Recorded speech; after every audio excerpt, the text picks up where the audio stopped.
They say all men are created equal. Shot! Master! I pull out the Glock. Full of suffering succotash, son. One of your nuts is hanging out of your shorts. Real glass! You have a father, but your father's dead. Hey everyone, welcome back to the Too Sweet podcast with just Lucy this week, unfortunately. Sorry, we've had some scheduling clashes last week and this week. Last week we didn't have an episode at all, so my apologies for that. So back this week, it's just me on my own, but I'm going to run through Fright Night Dynamite. Luckily this week was better than last week's. You know, I feel like we didn't really miss out on doing a review last week just because last week's Dynamite kind of sucked. I don't know, it just felt very throw together, very inconsequential. I'm not going to dwell on that in this episode, but yeah, it was a low bar to be better than that this week, but I'm relieved and glad that this week was quite a lot better. This was a Halloween themed show, which is always fun. I thought we might get some costumes from people, you know, with it being Halloween, but we didn't. One thing that British wrestling does better than AEW for sure is the commitment to Halloween. I was at a Halloween show last night at Atomic Pro Wrestling on commentary, so if my voice sounds tired, that's because of that. It was such a fun show. There was a Halloween Rumble, everyone dressed up. I dressed up, I was Roddy Piper in They Live. If you've not seen that film, go watch it. Great film. But yeah, that was a very special show and I really enjoyed it. You should definitely, if you're sort of in the, Liverpool area, if you can get to Liverpool, would highly recommend getting to an Atomic show if you can. Clearly I'm biased because I work there, but genuinely some of the best wrestling, I believe, in the country right now. The next show is in December. I believe it's the 4th of December, or it's that week, and it's the Wednesday of that week anyway. So, yeah. But enough of me yapping on about that. Let's get into talking about Dynamite this week. So, speaking of Halloween, etc., there was like a horror movie trailer style introduction to Dynamite, which was kind of fun. But very quickly, it wasn't fun and games anymore with Claudio and, you know, the whole, I don't want to call them the BCC because they're not the BCC anymore, are they? I don't know if they've got a name, but you know what I mean, Mox and his friends. This faction had like a video package that was starting up and Claudio was talking. He was saying how Brian built AEW with his bare hands, but then you hear someone going, turn it off, and it was Orange Cassidy coming down to the ring. And he demanded that production turn off the video, and he got inside the ring, and he was cutting a promo after what happened last week to Chuck Taylor. He got destroyed by Moxley and co. With his neck in the steel chair, and they basically crushed his neck. There was a bit after Dynamite, which was on social media, like extra footage of Orange Cassidy looking really heartbroken over this. We know that them two were really good friends. So Orange was fired up from that, which was great to see. You know, like his character really lends itself to moments like these when he feels fired up and emotional about something. It gives it that extra weight, definitely. And one thing I appreciated about this was that he accepted and admitted, like, I'm not a leader. I don't want to be a leader. We've seen this in the past couple of weeks where he was, you know, like not willing to get involved. He was turning around. He's not being the leader that everyone wanted him to be. And he, you know, cutting this promo, he seemed uncomfortable. It's not natural for him to do this. And he was like self-aware, self-reflecting on that. But he felt like he needed to do something because of what happened to Chuck. He said that last week he was surrounded by the future of AEW. You know, all the guys that were there last week, but they're so young. And they don't understand how dangerous Jon Moxley is. And Orange was saying that he does understand. He says that Jon Moxley doesn't need AEW, but he does. He says, I need AEW, I don't exist without AEW, we don't exist without AEW. And he basically said, I'll do it alone, by myself, to protect everyone else. And challenges Mox to a match at Full Gear. So this was very over, and this was a very cool segment, to be honest, to kick things off. Very... You know, yeah, like I said, it's just him bringing this full-on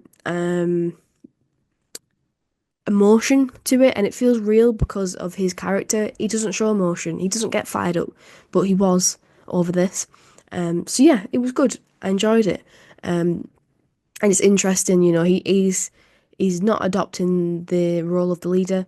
He is saying, listen, I'm going to do it myself. I'm going to do it on my own because I want everyone else to be safe. Don't want them to get hurt, and I'm not a born leader. You know, it's just such a refreshing, isn't it? Most wrestlers are egotistical maniacs, and he's not.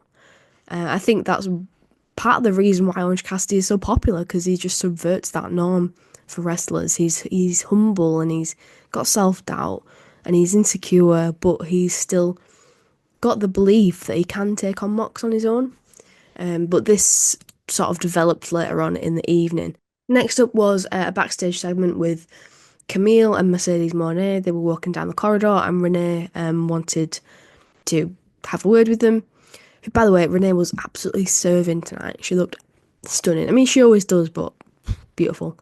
So yeah, Mercedes obviously jumped straight in and didn't let Camille talk, so it was still just very yawn, really. Camille was facing Chris Statlander later tonight, so this is like a vehicle for just pushing forward Mercedes and Chris Statlander's feud, which me and Estelle talked about it quite a lot on the podcast. It's not interesting. It's daft because Chris and Willow had this epic feud where Chris was the heel over this TBS championship. She lost that feud, and now suddenly she's a face and she's going for the championship again. It's a bit daft to me. Anyway, my point being, this segment was really boring. It was just Mercedes chatting a normal shit and not letting Camille talk, so Camille still doesn't have any personality or character, which is a shame. So moving on then, we had Adam Cole versus Buddy Matthews. So last week, you may remember if you watched last week, but if you didn't, basically MJF laid out a challenge for Adam Cole saying, if you can beat 3 people in a row, or any one of people in the kingdom, then you can have a shot at fighting me at Full Gear. But until then, I'm not showing up. I'm not going to be there. I'm not going to be on TV. You can all suck my dick. Basically, in a nutshell, is what he said. So this was Adam Cole's first challenge in that, attempting to rack up some those 3 victories against Buddy Matthews, who, I mean, I know how Estelle feels about House of Black, so I'd be interested to hear her opinion on this. I'm sure she was about as thrilled as I was. I just feel like on commentary they were trying to put it over like, oh my god, what a huge challenge for Adam Cole, and I'm just like, is it though? Like, I'm not saying Buddy Matthews is a bad wrestler. I'm not saying he's not in incredible shape, but what's he really done as of late in AEW for me to think, oh, massive threat, big challenge for Adam Cole coming back? I don't know, not all that much. I just feel like they were rolling out House of Black because it's Halloween, you know. We don't have people in costumes. We need something a bit festive, a bit themed. House of Black, they'll do. Nonetheless, this was Adam Cole's first match back from that ankle injury, so it was a big deal, and it was really nice to see him back in the ring. And to be fair, this was a pretty good match. It was fine. We had Adam Cole working that ankle injury very convincingly, I have to say. So there was a moment where he popped out of the ring and he landed on his feet, but then you could tell that he tweaked his ankle. So from there, it was, oh my god, you know, that injury is bothering him. Buddy Matthews was targeting the ankle, pretty standard stuff, but very effective, I thought. And I was, you know, you get sucked into the drama, don't you? Like, oh, is he really hurt? Hope he's okay, etc. I'm just a mark.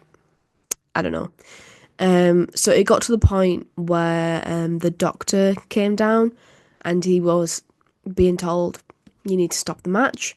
And he was walking away from the ring. And then Buddy got on the mic and basically said, just as I thought, you're a fragile bitch. word to that effect. Not exactly. That's not an exact quote, but he did use the word bitch and he did use the word fragile. Obviously firing up Adam Cole, and he was like, "Nah, fuck you. That's not the case. I'm gonna come and batter you." So then he sort of hulked up, for lack of a better term, and he managed to fight back. He was gonna go and finish it, but then his ankle gave way. Buddy then went for like a curb stomp, and that was a really near fall. And then he did that again, and I thought that might have been it, but he kicked out of one. So the fighting spirit. It's not a no sell. It's fighting spirit. There's a key difference there. The other thing as well was towards the end bit, there was a random clip played of MJF as if he was watching this at home, like sat on his armchair, like looking at his screen, like,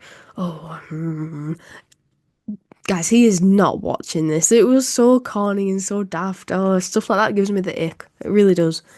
But anyway, doesn't matter.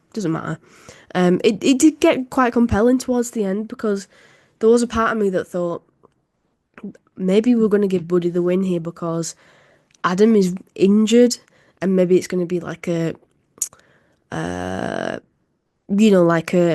step back for him, a roadblock. He thought this was going to be his first win, and it wasn't. Like I mentioned, Buddy hit the stomp multiple times.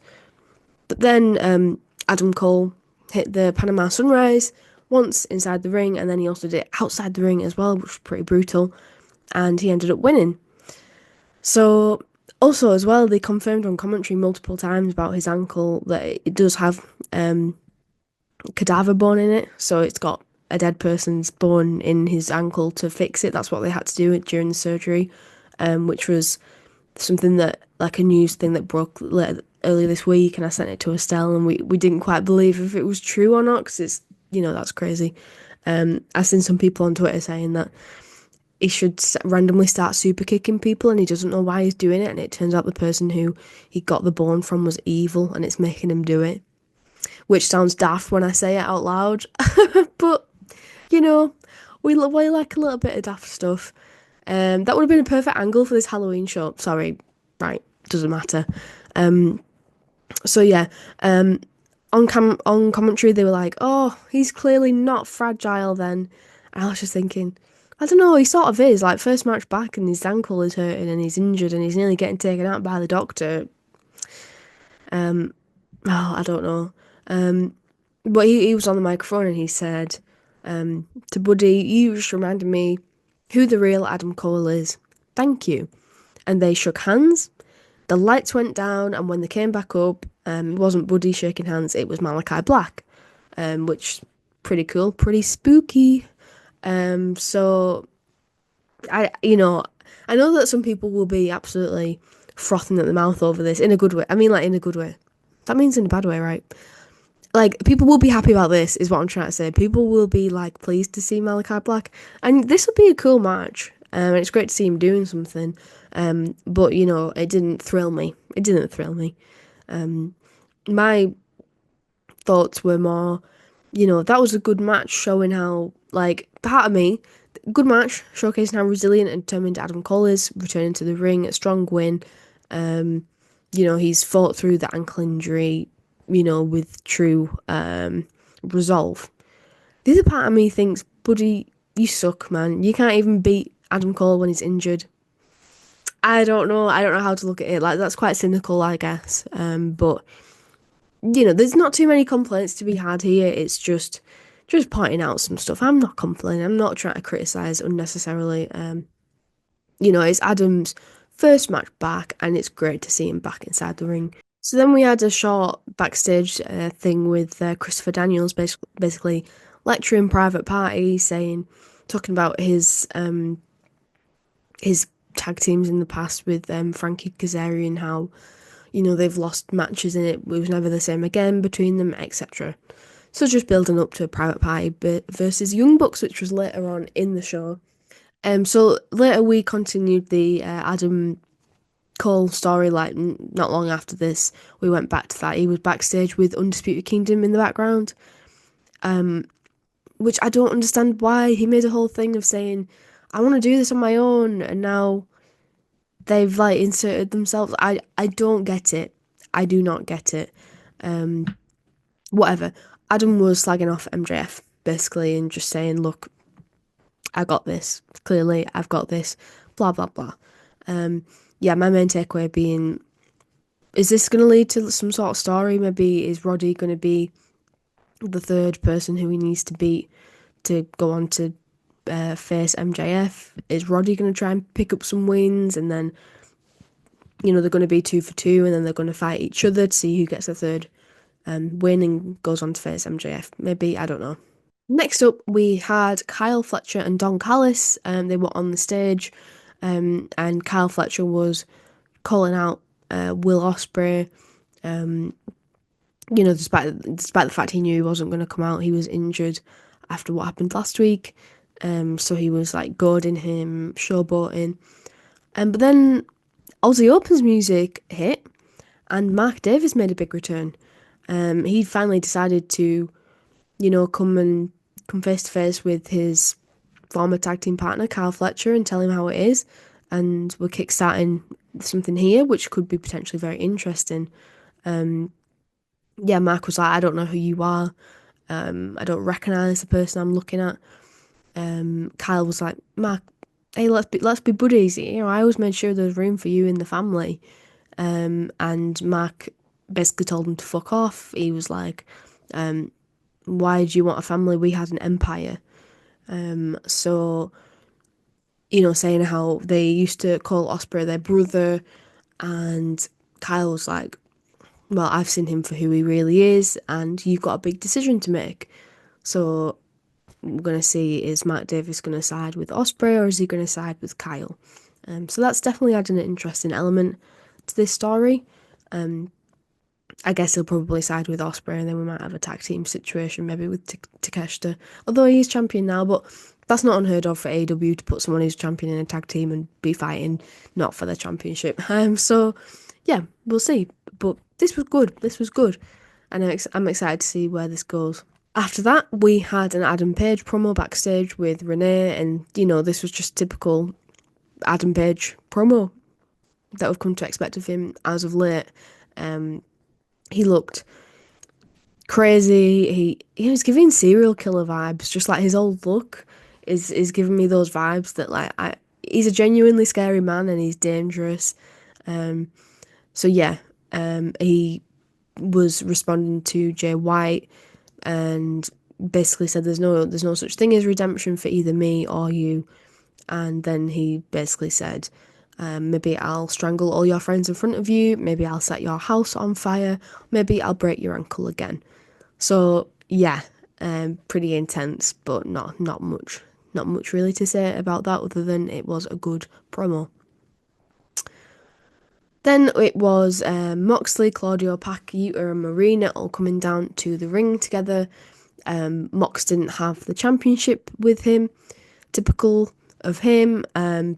You know, it's gone in that bag and it's gone in the attic, mate. Like, we're not seeing that shit ever again.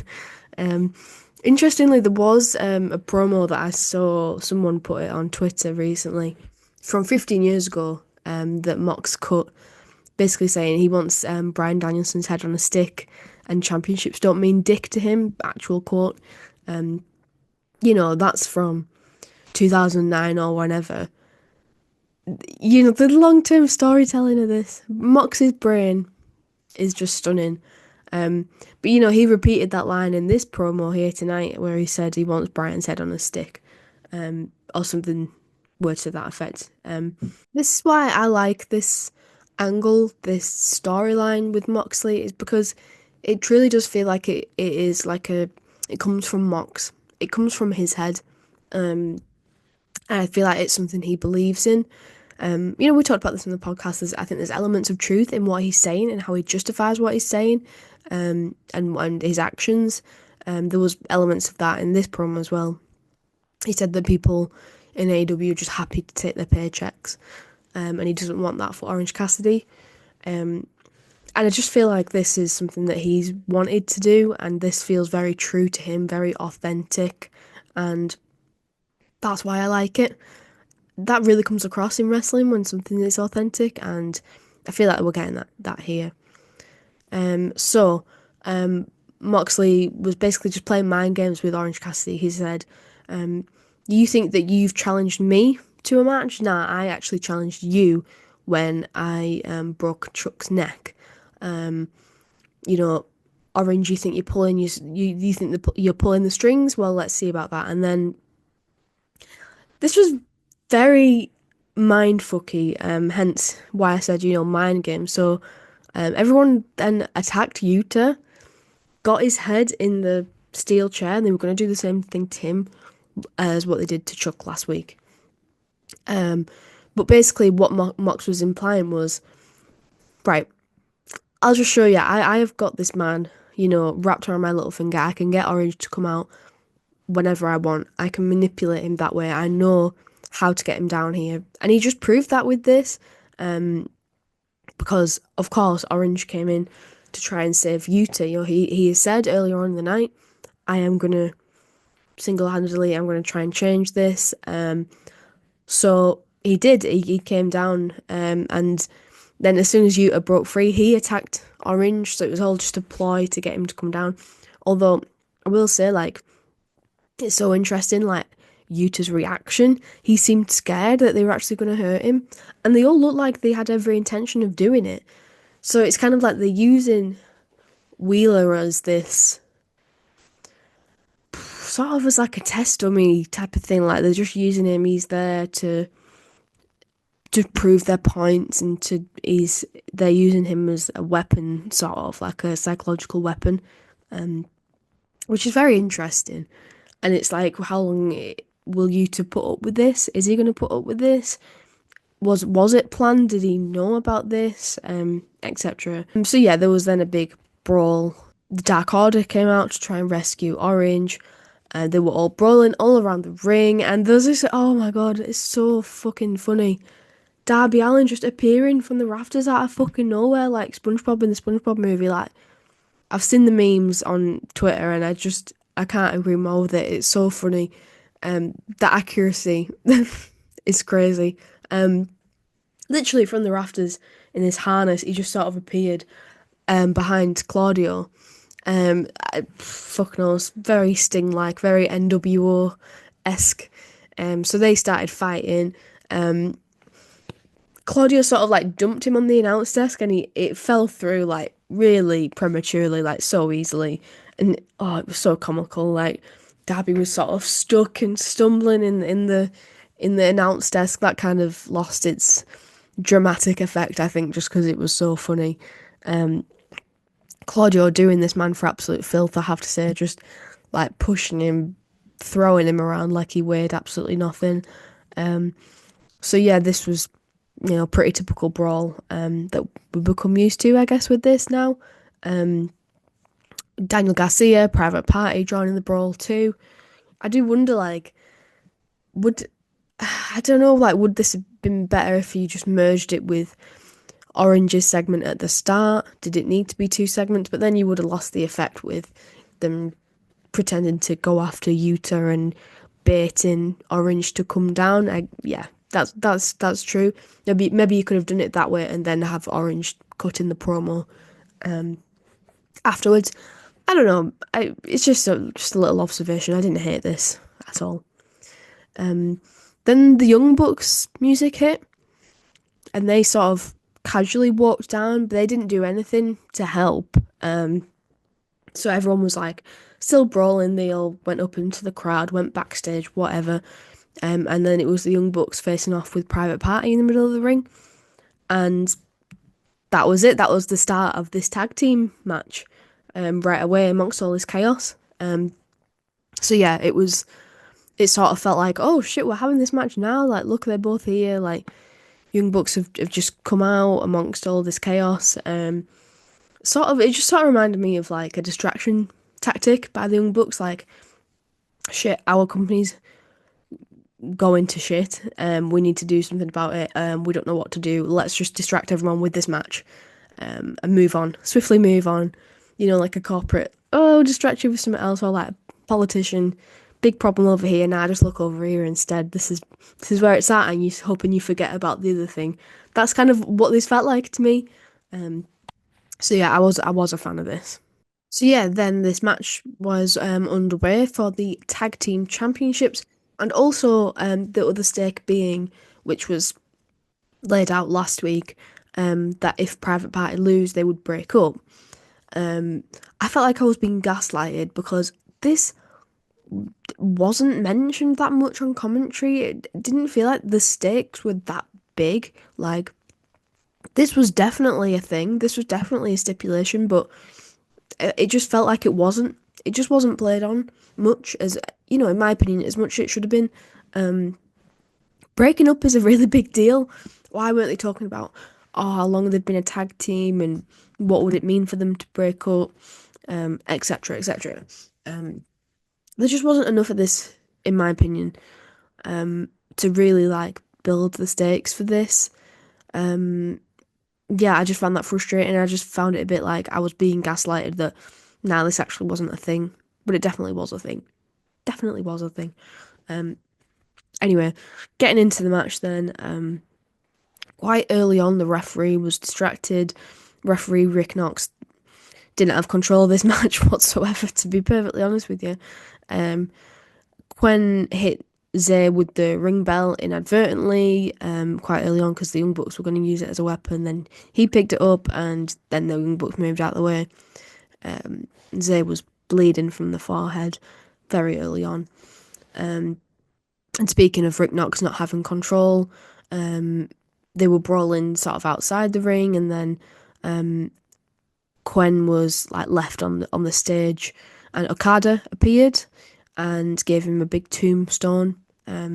So yeah, and then obviously Zay was left in the ring on his own, so they were very much on the back foot. To start off, it was pretty typical, very similar to their last match.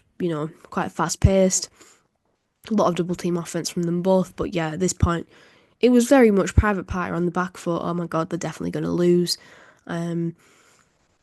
Pretty slow paced, very much a scrappy sort of underdog situation for Zay, who kept on kicking out of many, many things, including the EVP trigger again.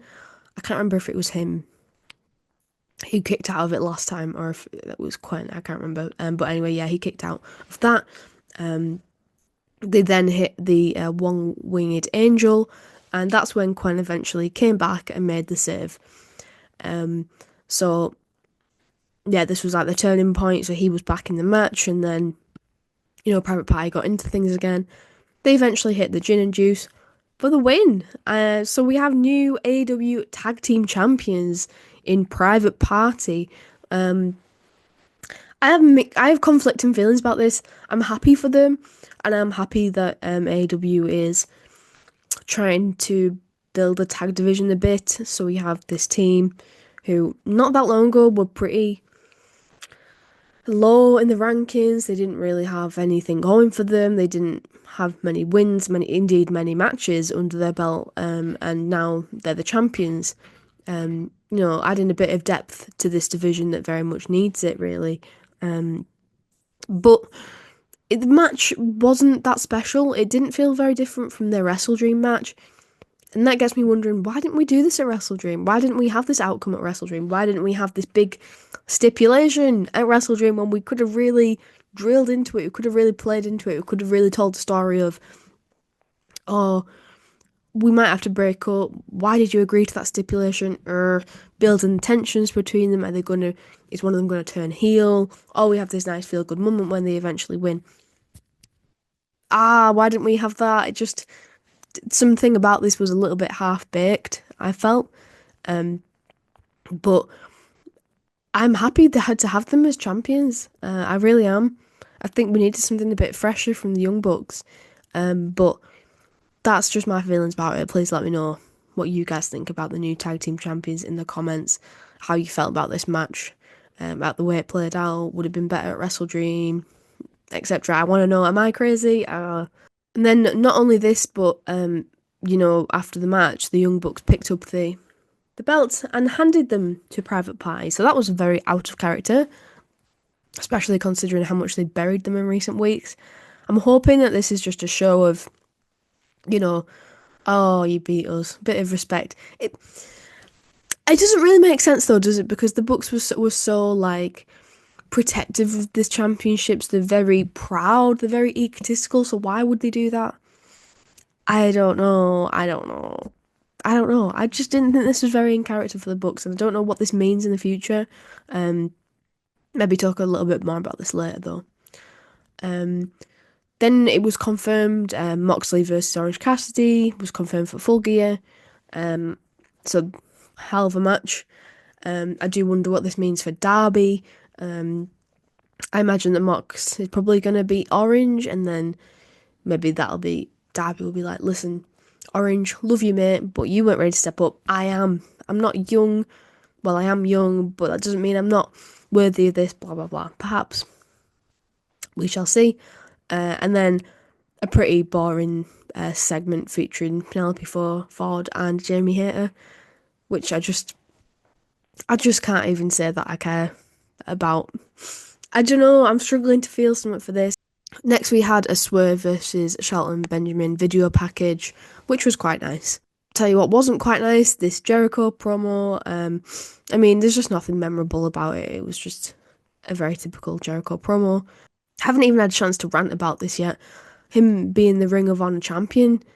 What the bloody fuck is that about? Oh my god, that's... When I watched that last week, I was like, I can't even go on the podcast and talk about this because I would have just been talking to myself because I knew that Estelle couldn't make it, and I'd just be ranting, and it would not have been fun to watch, I don't even think, because it's just like, what can you even say that's not already been said, and without repeating yourself? Who asked for this, and who does this benefit? I really don't know. But I think I'll talk about that a little bit later when we have Mark Briscoe's promo.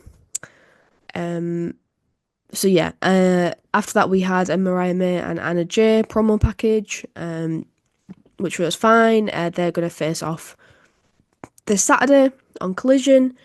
So I'm thinking, you're trying to build this up, you're trying to make me care, but you're putting it on Collision. It doesn't really add up. Like, tit for tat in it. Like, are we raising up Collision, or are we bringing down this match? Like, depends on how you look at it. I don't really think it brings that much importance to the women's championship if it's being defended on Collision. You wouldn't have the AEW heavyweight championship defended on Collision, would you? So why would you do it with the main women's title? That's the way I look at it. But I'm sure it's going to be a good match, so maybe I'll tune in. This is my dog Dennis. He wanted to come and say hello. I believe this is his first appearance on the podcast, so yeah, everyone please be nice to him, and please respect his opinions about AEW. Okay. Yeah, so next up we had Daniel Garcia getting in the face of Jack Perry backstage. They had a bit of a scuffle, basically Jack Perry getting manhandled. Seems like something he enjoys doing backstage. But yeah, he went into the Bucks sort of dressing room, and they were like shredding documents and stuff. That's planting a seed for something, God knows what. So next up was Chris Statlander versus Camille.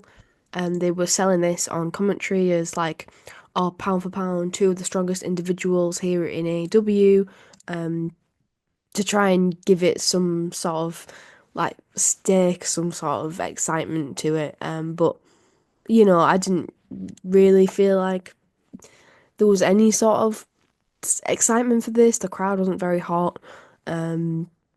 You know, it's hard of everything I said before. Just Camille has no real personality.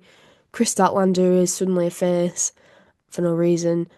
We're building for Chris versus Mercedes, so we don't really have a reason to care about this match. Yeah, it just felt very cold to me.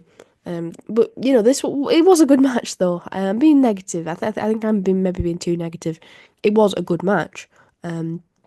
Sadly, most of it was on during the commercial break, though it went over 2 segments. But that means that not much of the match was aired.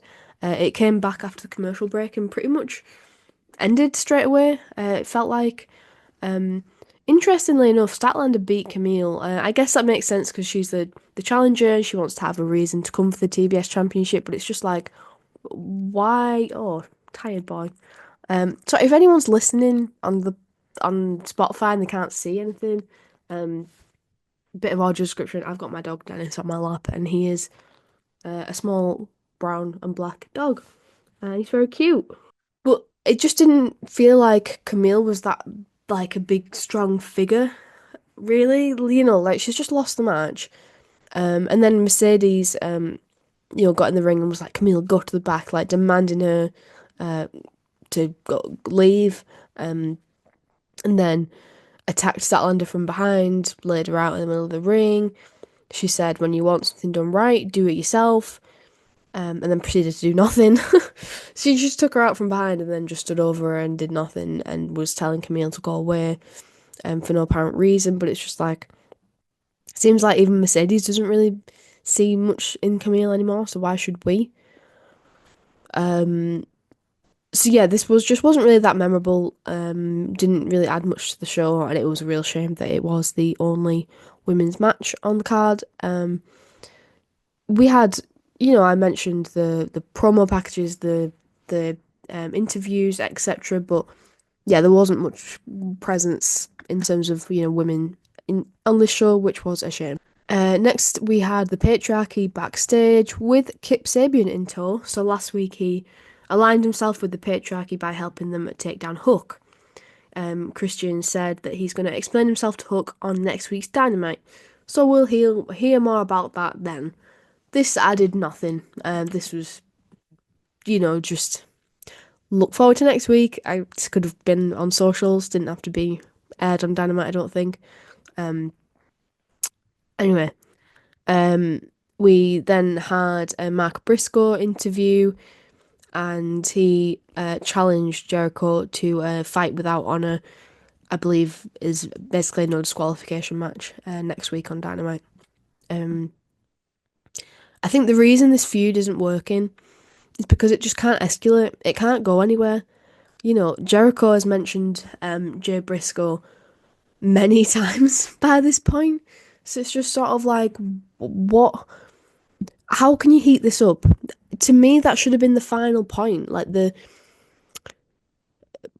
peak of tensions is when you bring up someone's brother who's passed away and you imply that they were a better wrestler than you and you can't live up to his legacy. That's brutal, horrible stuff. But we should have ended on that, not began on that. So now we can't go anywhere. We're at a stalemate with this. Mark's beat Jericho once. Jericho's beat Mark once, so they're 1-1. But Jericho's champion, and now it's a non-disqualification match. The whole time Mark was saying it's not about the championship, it's about my brother. Fair enough, but it's hard to just see where they can go from here. Last week we had the brutal table spots, etc., like from the very beginning of the match, kind of like a similar thing. Like, where do you go from there? You start off like that, where do you go? Should be going up like this, not staying at the top and slowly inevitably going downwards. If that's what happens, everything goes up, has to come down. So yeah, I hate seeing Jericho with the championship. I just don't know what this is doing for anyone. I don't think it's doing much for Mark Briscoe. I don't think Jericho needed this title run, and I don't think it's helping Ring of Honor. Interested to know what other people think. Did Ring of Honor need this? Is he doing a good job as champ? Maybe you disagree with me. So yeah. Yeah, we've got a no-disqualification match next week between Matt Briscoe and Chris Jericho, and I assume the championship is on the line, and I assume that Mac probably isn't going to win it back, because that'd be daft. Then we got to another backstage segment with the Bucks. They were basically clambering to get in a car. They're like, see you later, we're out of here, we're going to go work from home. Fair dues, mate, honestly. Christopher Daniels was there and he was yelling at them like, no, we need you here, like, we need you. And they were like, no, you don't. Like, fuck you, we've done everything for AEW from the very start. We're off. And then Brandon Cutler came running down like, oh, guys, don't leave without me, but they'd already driven off. and suddenly Mox, Claudio, Yuta, Marina, and Pac all showed up, and they started brutalizing the pair of them. Christopher Daniels and Brandon Cutler, both victims here. Brandon in particular, his hand, he grabbed his hand, like sort of trapped it on a bit of concrete. Claudio had a bloody hammer and he smashed it on his hand. So pretty brutal, breaking his hand, you'd assume. So what does this mean? If they're directly attacking someone from the elite, what does that suggest? Are we going to see these two factions facing off? I really hope not. Surely not. That'd be the most boring outcome of this would be the Young Bucks suddenly having a change of heart and being the ones to save AEW. That'd be so shit. I would quite enjoy it if we just continued this whole thing of, you know, the corrupt businessmen, the you know, the corporation, the execs. Nah, that's your problem. You deal with that. It's got nothing to do with us. They're doing the distraction techniques. Everything's totally fine. Don't worry about it, sort of thing. Letting everyone else do the dirty work. It seems like it is because they sped off to go work from home. That's a very typical thing to do of a manager. You guys deal with it. Bye. You've got it under control. Bye. See you later. So I don't know, that's just something that I've seen floating around online, and I can sort of see where they're coming from. Like, Young Bucks in this show, they gave the Private Party the belts. Brandon Cutler's been targeted now, or is this going to lead to a change in attitude? Perhaps. I really hope not. I don't know. I don't think so. But it's a possibility, and there's some seeds being sown here, and I don't know what documents were they shredding up, what is going on there. Don't know. It's a big cover up of something, presumably. So I don't know where this is leading. So yeah, so I'm sort of intrigued to see what happens. So lastly was the main event. It was Shelton Benjamin versus Swerve Strickland. And yeah, I mentioned briefly before the video package that they had. That was quite fun for building up the stakes for this match. Obviously, we've had MVP like trying to recruit Swerve.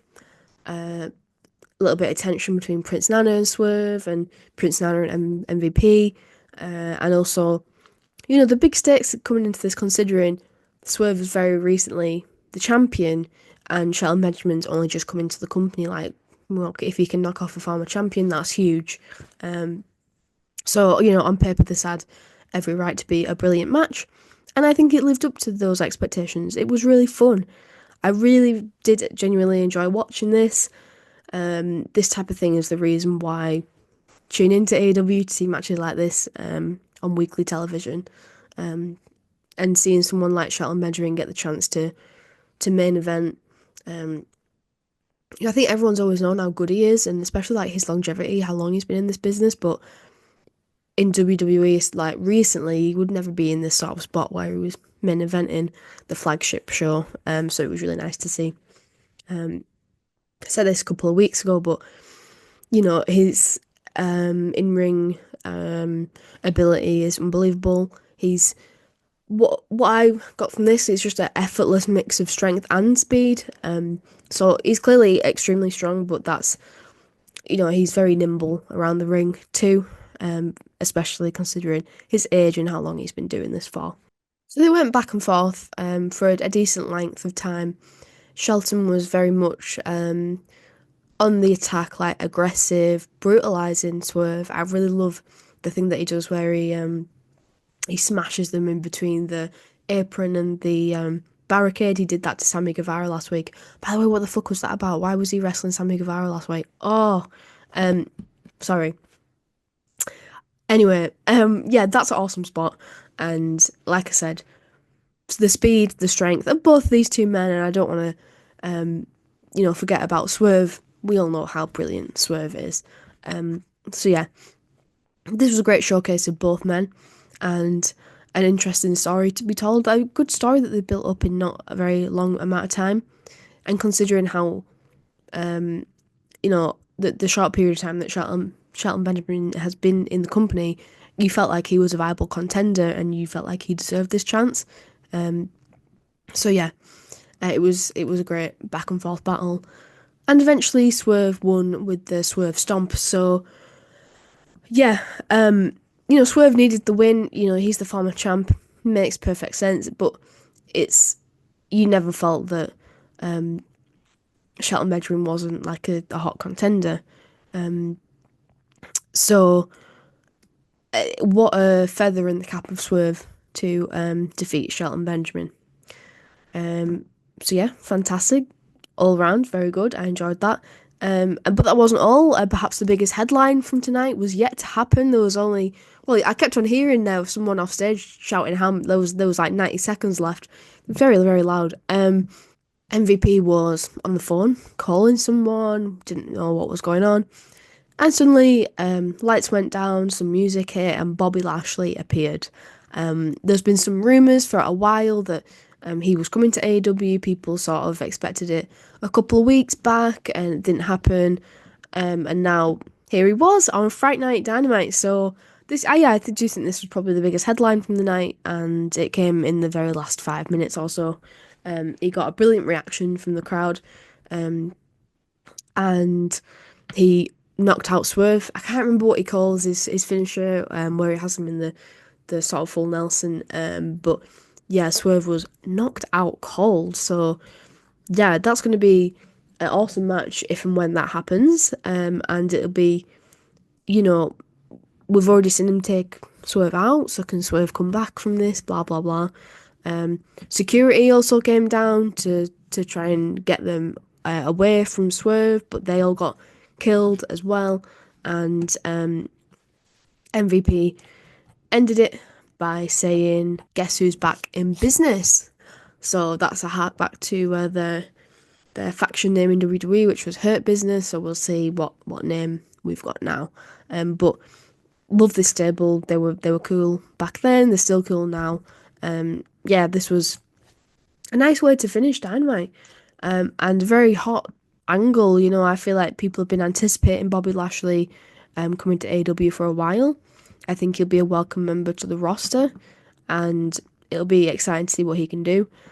Commentary will really put him over, like, oh, he is the strongest man in wrestling, etc. So, yeah, I mean, really, sky's the limit with this one. Do we need more factions? Probably not, but, I'm not mad. I also want to say, like, just great for the amount of black representation on AEW. It's really nice to see. So, what would I rate this week's Dynamite out of 10? I always struggle to do this without Estelle. It's hard when you can't balance your opinions against someone else. You're just like, am I just being negative because I'm tired today? Am I being too positive because my fave won, for example? Like, it's just hard when you can't bounce off someone else. I think I've complained a lot, but I did enjoy Dynamite. I think it went by quite fast. I feel like there was a lot of backstage stuff compared to actual wrestling. That's not a problem necessarily. If it helps to further a story, blah blah blah. If it's entertaining, then that is not a bad thing necessarily. There was some okay wrestling. The main event being the best match. Other than that, nothing was exceptionally good. Some big moments, of course, big returns, big debuts, some stories being furthered, some intrigue, making me want to tune in next week. But obviously it's not perfect. Big improvement on last week, of course. I would probably give it a 7 out of 10. And that's just due to, it was entertaining, but it wasn't perfect. Estelle, if you're watching, let me know what you thought. I'd be very interested to know. And everyone, please comment down below. Let me know what would you give it out of 10. What was your favourite part of Dynamite this week? Did you think it was better than last week? What was your favourite part? Yeah, let me know. I'll be very interested to find out. I'll stick the link in the description for the Atomic show that I was talking about, so that you can buy tickets if you're interested. And yeah, we'll hopefully be back next week, the two of us, for another Dynamite review. If you've got any questions you want us to answer, anything you want us to address, feedback. We're always so receptive to any comments, discussions, so please let us know. And please leave a like and subscribe if you're watching on YouTube. And please don't forget to follow us on Spotify and leave us a rating if you can. It means the world and it really helps us out. So thank you so much for listening to me yap on by myself this week. We'll see you soon. I must bid you adieu, goodbye, you rock and